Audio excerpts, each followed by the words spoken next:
கண்ணியமான அல்லாஹுவின் நல்லடியார்களே, நபிகள் நாயகம் ஸல்லல்லாஹு அலைஹி வஸல்லம் அவர்கள் எல்லா துறைகளுக்கும் நமக்கு அழகான வழிகாட்டுதலை தந்திருக்கின்றார்கள். அந்த வரிசையில் தலைமைத்துவத்திற்கு தகுதியானவர்கள் யார் என்பதையும் தகுதியில்லாதவர்கள் யார் என்பதையும் இந்த ஹதீஸின் வழியாக நமக்கு சொல்லித் தருகின்றார்கள். இந்த ஹதீஸினுடைய அறிவிப்பாளர் அபீ தர் ரலியல்லாஹு அன்ஹு அவர்கள். இந்த ஹதீஸு முஸ்லிம் ஷரீஃபிலே 1826வது ஹதீஸாக பதிவாகி இருக்கிறது. அபூ தர் ரலியல்லாஹு அன்ஹு அவர்கள் சொல்லக்கூடிய செய்தி, காலலி ரசூலுல்லாஹி ஸல்லல்லாஹு அலைஹி வஸல்லம், நபிகள் நாயகம் ஸல்லல்லாஹு அலைஹி வஸல்லம் அவர்கள் எனக்கு சொன்னார்கள், யா அபா தர், ஓ அபூ தர்ரே, இன்னி அராக லைஃபா, நிச்சயமாக நான் உன்னை பலகீனமானவனாக நான் பார்க்கின்றேன் என்று சொன்னார்கள். இது அறிவிக்கக்கூடிய சஹாபியே அபூ தர் ரலியல்லாஹு அன்ஹு அவர்கள். ஆரம்பத்திலேயே நாம் பல தடவை நினைவுபடுத்தி இருக்கின்றோம், சஹாபாக்கள் அல்லாஹுவினுடைய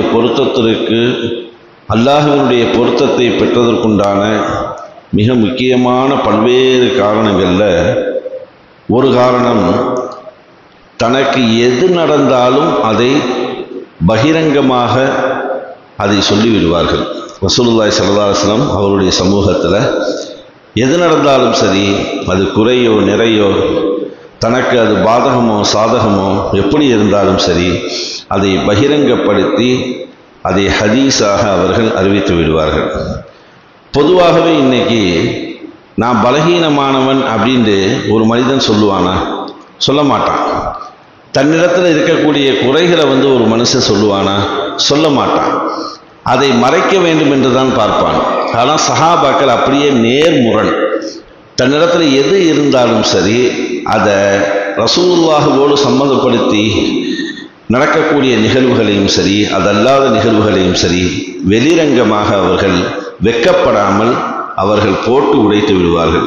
இதனால் அவர்களுக்கு கேவலமாக இருந்தாலும் சரி, அல்லாஹ் எப்பொழுதுமே அவர்களை உயர்ந்த அந்தஸ்தில் வைத்திருப்பான், அது வேறு. கண்ணியமான இடத்தில் வைத்திருக்கின்றான், அது வேறு. அவர்கள் எதுவாக இருந்தாலும் சரி, மனிதர்கள் எப்படி நினைத்தாலும் சரி, அதை பற்றி அவர்கள் ஒரு சொட்டு கூட கவலை என்பது படமாட்டார்கள். அதற்கு மிகப்பெரிய சான்று அபூ தர் ரலியல்லாஹு அன்ஹு அவர்கள் மற்றும் இவர்களை போன்ற பல்வேறு சஹாபாக்கள். அவங்க சொல்றாங்க, ரசூலுல்லாஹி ஸல்லல்லாஹு அலைஹி வஸல்லம் அவர்கள் சில பொறுப்புகளை கொடுத்து கொண்டிருந்தார்கள். சில பொறுப்புகள், ஒவ்வொரு பொறுப்புகளுக்கும் ஒரு தலைமையை நியமனம் செய்து கொண்டிருந்தார்கள். இதற்கு நீங்கள் பொறுப்பெடுத்துக் கொள்ளுங்கள் என்பதாக. அந்த தருணத்தில் நான் ரசூலுல்லாஹி ஸல்லல்லாஹு அலைஹி வஸல்லம் இடத்துல நான் கேட்டேன், நபியே நாயகமே, இந்த பொறுப்பிற்கு என்னை தலைமையாக போடுங்கள் என்று நான் கேட்டேன். அவங்களே கேட்டிருக்காங்க, அபூ தர் ரலியல்லாஹு அன்ஹு அவர்கள்.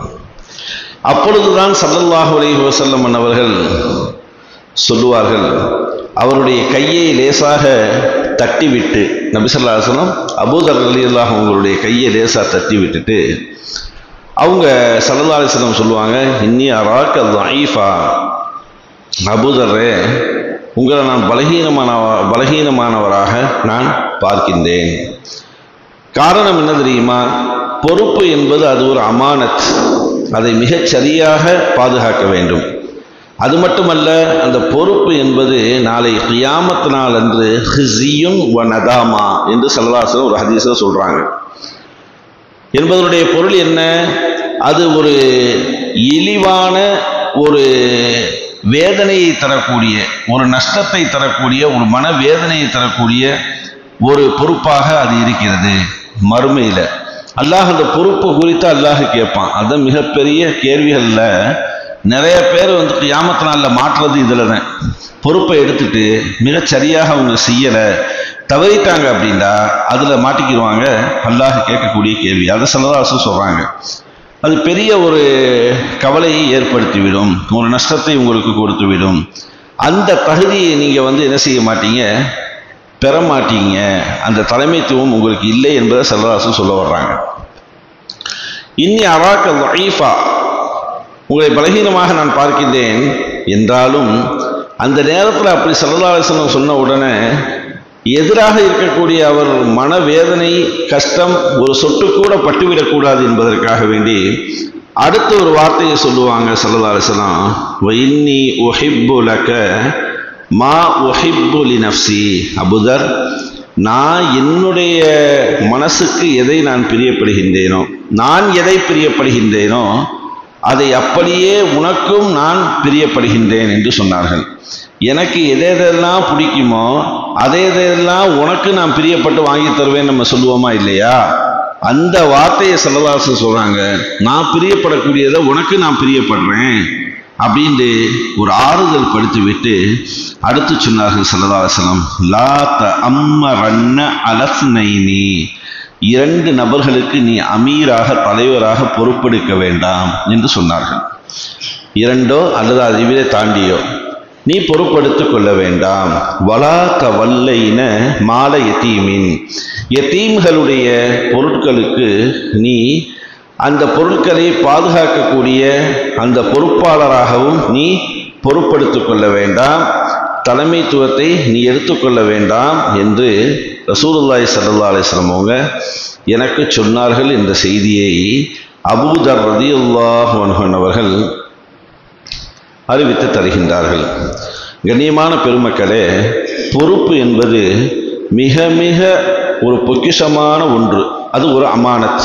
அது எந்த பொறுப்பாக இருக்கட்டும், நம்மளுடைய குடும்ப பொறுப்பாக இருக்கட்டும் அல்லது வெளியிலே இருக்கக்கூடிய பலதரப்பட்ட பொறுப்புகளாக இருக்கட்டும், எந்த பொறுப்புகளையும் நாம் தலைமை எடுத்து அதை நாம் கையிலே வாங்கிவிட்டால் அதை மிகச் சரியாக நாம் செய்தாக வேண்டும். இல்லை என்றால் அல்லாஹ் நாளை மறுமையிலே அது குறித்து கேட்டு அதிலே நம்மை சிக்க வைத்து விடுவான். பிறகு அங்கிருந்து நம்மால் நகலவே முடியாது என்பதாக ஹதீஸ்கள் நமக்கு சொல்லித் தருகிறது.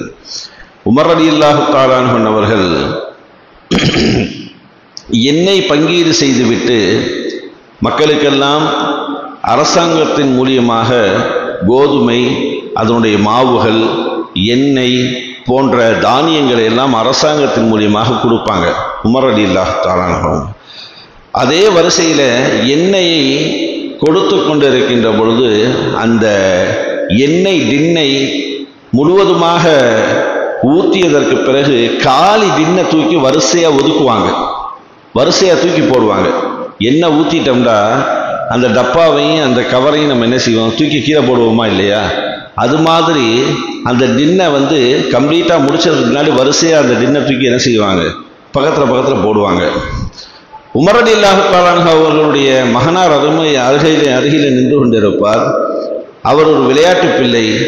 அந்த நேரத்தில் அவர் என்ன செய்வார், தூக்கி போடப்பட்ட அந்த டின்னிலே இருக்கக்கூடிய சொட்டாக வடிந்து கொண்டு இருக்கக்கூடிய அந்த எண்ணெயை கையில் எடுத்து தலையில் தடவிடுவார். அவர் செஞ்சது அதுதான். அது கீழே போக போகிறது, அது வெளியில தான் தூக்கி போட போகிறோம், அது எந்த பிரச்சனையுமே ஒன்றும் கிடையாது. தூக்கி போடப்பட்ட அந்த டின்னிலிருந்து வடியக்கூடிய அந்த எண்ணெயை எடுத்து தலையில் தடவிடுவார்.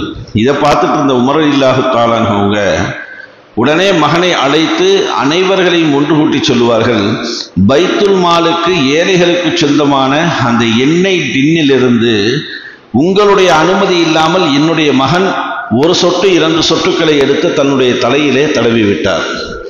என்னுடைய மகன், நீங்கள் எல்லாம் சாட்சி, இந்த இடத்திலேயே என்னுடைய மகனுக்கு நான் மொட்டை அடிக்கின்றேன் சொல்லுவார்கள் உமர் ரலியல்லாஹு தஆலா அன்ஹு. என் மகனுக்கு நான் மொட்டை அடிக்கின்றேன், இதற்கு நீங்கள் மறுமையிலே எனக்கு சாட்சியாளராக நீங்கள் இருக்க வேண்டும். பைத்துல் மாலுக்கு சொந்தமான, ஏழைகளுக்கு சொந்தமான ஒரு சொட்டு எண்ணெய் கூட என் குழந்தையினுடைய உடம்பிலே சேரவில்லை என்பதற்கு நீங்கள் நாளை மறுமையிலே சாட்சியாளராக இருக்க வேண்டும் என்று சொன்ன உமர் ரலியல்லாஹு தஆலா அன்ஹு அவர்கள் எப்படி தலைமைத்துவவாதிகள், தலைவர்கள் இருக்க வேண்டும் என்ற அழகான பாடங்களை நடத்திவிட்டு சென்றிருக்கின்றார்கள்.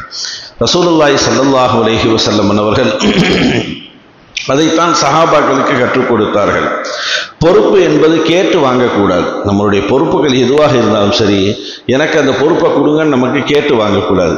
கேட்டு வாங்கினா அல்லாஹ்வினுடைய உதவி இருக்காது. அந்த பொறுப்புல என்ன இருக்காது? அல்லாஹ்வினுடைய உதவி இருக்காது. அதே நேரத்தில் அந்த பொறுப்பு வேண்டாம் வேண்டாம் என்று சொன்னதற்கு பிறகு நமக்கு திணிக்கப்படுகிறது என்றால், திணிக்கப்பட்டதற்கு பிறகு அந்த பொறுப்பை நம்ம கையில் எடுத்தோம் அப்படின்னா அந்த பொறுப்புக்கு அல்லாஹ்வினுடைய உதவி இருக்கும். அந்த பொறுப்புக்கு அல்லாஹ் உதவி இருக்கும். ஒரு சபையில் உட்கார்ந்துருக்கோம், 100 பேர் இருக்காங்க. 100 பேர் இருக்கும் பொழுது எனக்கு அந்த பொறுப்பை கொடுங்கன்னு நம்ம கேட்டோம் அப்படின்னா அந்த பொறுப்பு நம்ம கையில் வந்துருச்சுன்னா அல்லாஹ் உதவி செய்ய மாட்டான். அல்லாஹ் என்ன செய்ய மாட்டான்? உதவி செய்ய மாட்டான். அந்த 100 பேர் கொண்ட அந்த சபையில் நம்ம மௌனமாக அமைதியாக இருந்து மற்ற நபர்கள் எல்லாம் இவருக்கு கொடுக்கலாமே என்பதாக சொல்லி இவர் அதை மறுத்து கண்டிப்பாக நீங்கள் அதில் இருந்துதான் ஆக வேண்டும் என்பதாக திணிக்கின்றார்கள். வற்புறுத்தி திணிக்கப்பட்ட அந்த பொறுப்பை என்ன செய்வது என்று தெரியாமல் அவர் சந்தோஷமாக ஏற்றுக்கொண்டார் என்றால் அதற்கு அல்லாஹ்வினுடைய உதவி இருக்கிறது என்பதாக ரசூலுல்லாஹி ஸல்லல்லாஹு அலைஹி வஸல்லம் அவங்க சொல்லி தருவார்கள். அப்ப நபி ஸல்லல்லாஹு அலைஹி வஸல்லம் காலத்துல யார் பலகீனமானவர்கள், யார் தகுதியானவர்கள் என்பதை எல்லாம் அறிந்து வைத்திருந்தார்கள். அபூதர் அவங்களுடைய வரலாறுகளை நாம் படிக்கின்ற பொழுது அவர் ஒரு ஆன்மீகவாதியாக இருந்தார். அபூதர் ரலியல்லாஹு அன்ஹு ஒரு ஆன்மீகவாதி. எல்லா விஷயங்களுக்கும் பயப்படுவார். இறைவனுடைய பயம் ஒன்று, அதெல்லாம் மனிதர்களை பார்த்தால் பயம், சின்ன சின்ன விஷயங்களை பார்த்தால் பயம், பேசுவதற்கு கூச்சம், இப்படியெல்லாம் பயந்த ஒரு சுபாவமாக அந்த அபூதர் ரலியல்லாஹு தஆலா அவங்க இருந்ததின் காரணமாக பொறுப்பை எடுத்துக்கொண்டால் எல்லா நபர்களையும் சமாளிக்கக்கூடிய ஆற்றலும் தகுதியும் வேண்டும். அந்த தகுதியும் ஆற்றலும் அபூதருக்கு கிடையாது. யாராவது மிரட்டி பேசிவிட்டால் இவர் பயந்து அமைதியாக உட்கார்ந்து விடுவார் என்பதையெல்லாம் கருத்தில் கொண்டுதான் ரசூலுல்லாஹி ஸல்லல்லாஹு அலைஹி வஸல்லம் அவங்க அபூதர்ரே உங்களுக்கு இது வேண்டாம் என்பதாக தடுத்தார்கள் என்பதை ஹதீஸினுடைய விரிவுரையாளர்கள் நமக்கு சொல்லித் தருவார்கள். கண்ணியமானவர்களே, அப்படிப்பட்ட மகத்தான பொறுப்புகளை நம்மை தேடி வருகின்ற பொழுது ஒன்றுக்கு 100 தடவை யோசித்ததற்கு பிறகு அதை நாம் கையிலே எடுக்க வேண்டுமே தவிர பட்டென்று எனக்கு வேண்டும் எனக்கு வேண்டும் என்பதாக கேட்பது நம்முடைய மார்க்கத்திலே உகந்ததல்ல என்ற உன்னத பாடத்தையும் இந்த ஹதீஸ் நமக்கு சொல்லித் தருகிறது. எல்லாம் வல்ல ரப்புல் ஆலமீன் எதையெல்லாம் ஸல்லல்லாஹு அலைஹி வஸல்லம் அவர்கள் தடுத்தார்களோ அதையெல்லாம் முழுமையாக தவிர்த்து வாழக்கூடிய நன்மக்களாக அல்லாஹ் நம் எல்லோரையும் ஆக்கி அருள் புரிவானாக. நம் இந்திய தேசத்திற்கு அல்லாஹ் சிறந்த ஆட்சியாளரை, தகுதியுள்ள ஆட்சியாளரை அல்லாஹ் தந்தல் புரிவானாக. வாஹிர் தாவா அல்ஹம்துலில்லாஹி ரப்பில் ஆலமீன்.